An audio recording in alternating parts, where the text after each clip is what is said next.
Okay guys, in this lesson we take a look at the specular section of the standard surface shader.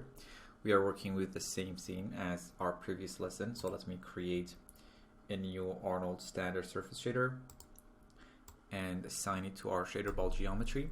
Open it up, and because we want to go to the network editor directly, so let me middle click on it. Let's select the shader and take a look at the specular parameters. Let me just run the IPR. So basically, specular is the direct and indirect reflections that can be mirror-like or blurry. Now, to see the parameters a bit better, I'm going to zero out my base weight, and now we only have our specular contribution for this shader. Now, the first parameter is the weight, which controls the amount of reflection you want on the surface. As I decrease this value, there would be less reflection, and as I increase it, there would be obviously more reflection. So basically, it influences the brightness of the specular highlights. Let me set it to 1 again. Next we have color, which controls the color of the specular reflections, and this color should be white for most non-metal surfaces, and if you are creating a metal-like surface you can change this color here, but if I change it to an obvious color, you can select this purple, we get the reflection color.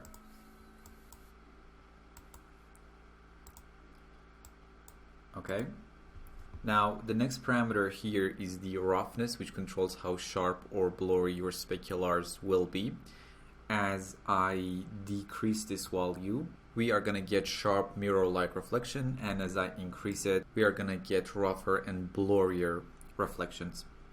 Let me set it maybe to something like 0.2 for now. Obviously, we can control these parameters using textures. For example, if I look for an image node, drag it to the work area, and let's use this BW4 black and white image here. Now we can actually connect it to our specular weight. And now what's gonna happen if I take a look at the image itself, where the texture is white, we are gonna get obviously more reflection, and where the texture is black we are gonna get less reflection, and if the texture where it's completely black, obviously we are not gonna get any reflection. That's what you see in this render as well. Okay, let me disconnect that.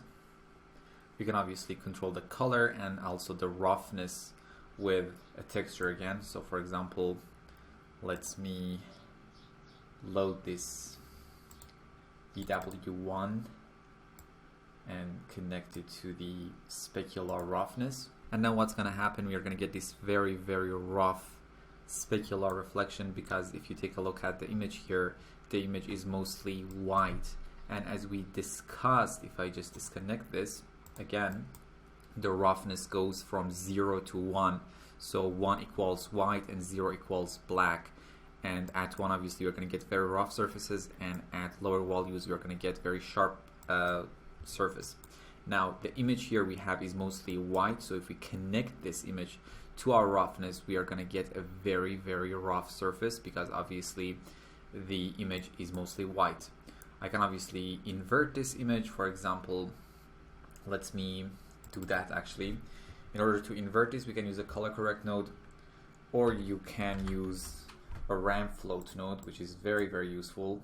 So if I connect this image to the ramp float and then connect the ramp float to the specular roughness again, obviously we are going to get the same result because we haven't changed our ramp float yet, but I can simply using this curve here actually reverse the image. So I can basically, now we are dealing with a very, very dark image. If I actually connect this directly, let me just connect it to the, I'm trying to avoid using any shortcuts, so I'm just trying to connect my ramp float node to the Arnold beauty port so we can actually see how this image is looking right now. So this was the image before actually adjusting anything. Now we are, by lowering this point, basically making the bright points to be less bright, and now we have a completely dark image. But now we can go to this first point and actually increase and make the dark points brighter. Now we have basically reversed the image. Now if you take a look at the resulting shader, you can see we have a different result now because the image is mostly black. We are gonna get sharper surface, but it also has some brighter point as we saw in the RAM float. So that's why we are gonna get this, you can see rougher parts in some parts of the shader, as you can see. Okay, so that's cool. Let me just disconnect that and get back to the parameters. Let me set the roughness probably to something like 0.2. Then we have the IOR, which is the index of refraction, and this value basically controls the Fresnel effect. And when you're trying to obviously create a material, you need to find the IOR value. For example, for water, the IOR value is 1.33. For most household glasses is about 1.5. So you need to find the index of refraction for the particular material that you are trying to create and enter it here while creating it using the standard surface shader. And I talked about Fresnel. Let me just tell you what Fresnel is. Fresnel effect basically states that the strength of reflections on a surface is dependent on the viewing angle, and the reflection increases as the viewer angles of incidence. And basically IOR controls these effects. Let me zero out my roughness value for the time being so you can actually see the effect a bit better. And probably we can actually use another specular color just for the sake of clarifying what the Fresnel effect is. Let me just probably use something like that. Now, if I use an IR value, a very low IR value like 1.1, IR value normally starts from 1. Now you can see the reflections in the frontal faces are less strong compared to the reflections on the edges. And as I'm increasing the IOR value to, let's say, something like 1.5, now the reflection becomes more even on the frontal faces and on the edges, basically on the perpendicular faces and on the parallel faces to your viewing direction. And increasing IR, for example, if I just set this color to white and increase the IR to something like, let's say, 20, now we have a very, very weak Fresnel effect, and now the reflection is more even on different faces, on both perpendicular faces and parallel faces. So let me use the default value of 1.52. Now, the next parameter we have is anisotropy and anisotropy rotation. To see this effect a bit better, what we can do is to actually, let's create a metal-like surface. So in order to do that, I can use an old method, or we can use the metalness value to actually create the metal. So I'm going to just increase my base weight, and I'm going to increase my metalness to create a metal-like surface. And let me also increase the roughness to something like 0.3. Now, anisotropy controls how directional the surface reflections should be. By default, it is set to 0, which means isotropic reflections, and the specular reflections are not directional, as you can see in this IPR render. But as I increase this value, let's say to something like 0.83, you can see how the highlights are stretching and becoming more directional. So as you can see in this IPR now, we have this directional stretched out highlights. And rotation changes the orientation of the anisotropic reflections. And as I change this value, the value goes from 0 to 1. As I change this value, I basically rotate my stretched out highlights. Obviously, you can assign texture to both anisotropy and rotation and create some cool effects. So let me just go to another value. Now we have rotated our directional highlights again. And if I want to control the anisotropy effect with an image, simply let's again use an image node, drag it to the work area, and use this radial anisotropy.png that you have in your text folder for the shading section of the course. Let me just see how it's looks in the viewport. Probably going to increase the scale, probably something like 3 and 3 or even 5 and 5. That's better. And now use this, and by the way, you can actually just select the attribute that you want to control it with the texture from your attribute window. So I can just drag the rotation to my standard surface and connect the image directly here. So as you can see, now we have controlled our anisotropy rotation with this texture, and we get this beautiful effect. Let me just hide this. Now, I promised you to talk about the metalness more in depth in the specular section, so let's do that actually. I'm just going to zero out my specular, my anisotropy and anisotropy rotation. Now, prior to Arnold 5, the way we used to create metals was like that. So let me just zero out the metalness value and imagine there is no metalness value.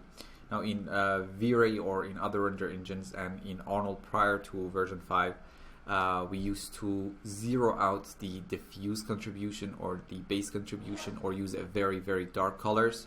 So let's use something like 0 here. Then we would increase our specular weights to 1. And now we would increase our IOR value to basically weaken our Fresnel effect and therefore have a metal-like surface. So let's increase this to something like 22 and probably use a roughness value something like 0.2. And now as you can see, we have a metal-like surface. In this case, and using this method, now we could have used the specular color to control the appearance of our metal. For example, if I just use color like this here, I would have created something like a gold shader. And if I change the color to something like this, now I'm having a copper-like shader. But in Arnold 5, the way we create metals is completely different. Now we have this new metalness value, which simplifies the process a lot, and also it provides us with some presets that can be very, very useful. So as you can see, now we have this copper-like material using the old method. Now, in the new method, we need to increase our metalness value to 1. Then we need to increase our base weight to 1. Also, our specular weight should be 1. And now, the main parameter that controls the appearance of the metal is the base color, and after that, the specular color. You can see if I change this color to, let's say, again, this gold color, now we have a gold-like metal. Also, the specular color affects the appearance. Now, the base color controls the metal's appearance on the frontal faces, and the specular color controls the metal's reflection on the edges, or basically the edge tint. Right now, if let's use just a white color here as our base color, and if I use a very obvious color, let's say something like this blue, so now you can see the very edges have this blue tint. In this case, let me just set this to a white color again.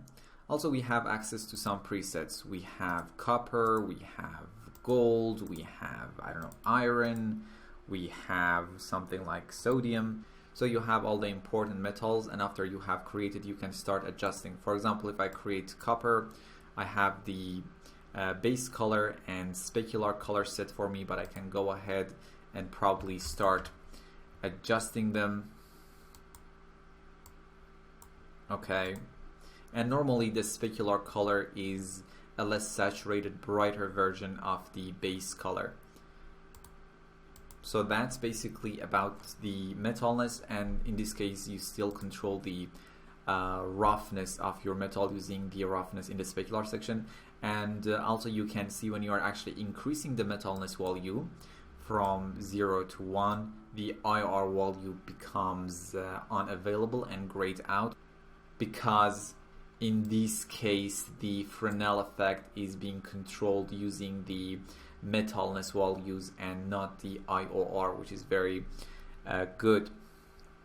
So that's about the specular section of the standard surface shader. Let me just end this lesson and create a more realistic kind of metal using bump mapping and maybe control the roughness with a map. So I'm just going to use probably this color, create a copper-like, and use slightly less saturated version of the same color for the specular color. Let me increase the roughness. It really doesn't matter because I'm going to control the roughness with a texture, but in this case let's set it to something like 0.25. Now I'm going to drag another image node, and let's use this BW38. You can actually turn on the preview so you can see the texture a bit better. So that's the texture we're going to be using to control the roughness of this metal. Let me press open and connect it directly for now to our specular roughness. It's not exactly what we want, so I'm gonna be using a ramp float to actually invert the image and adjust it a bit. So I'm just going to hold down Alt, say insert after, and input.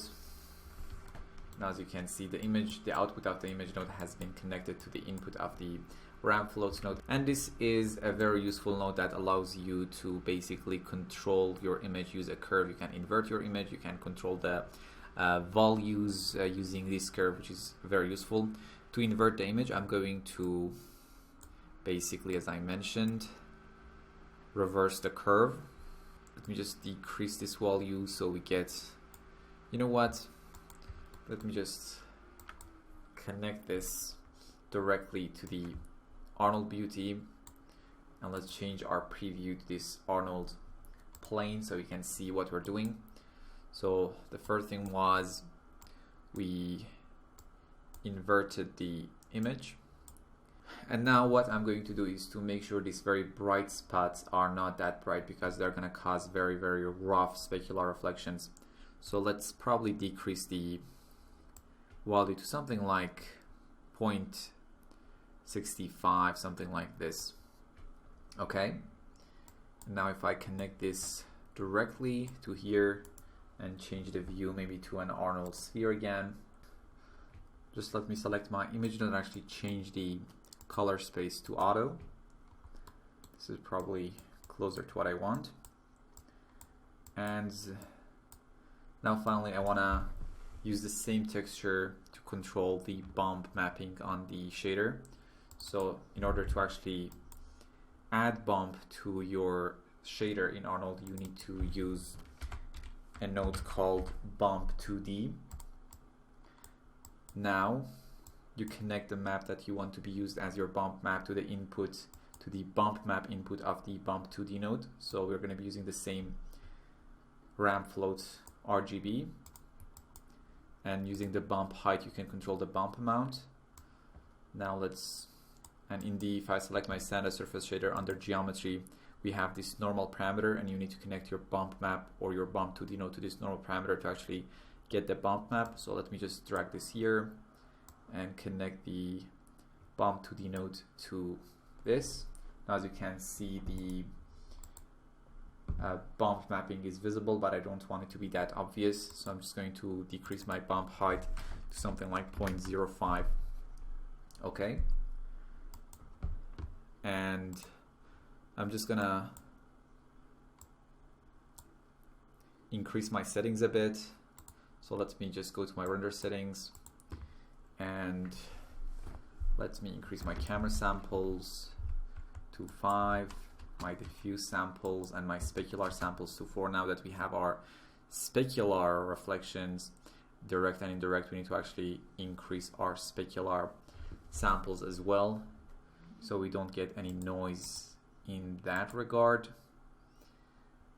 This is probably enough. And make sure the Arnold sky has enough samples, which is 4. Now I'm just going to render the scene, and when it's done, I'll be back to take a look at the final results. Okay.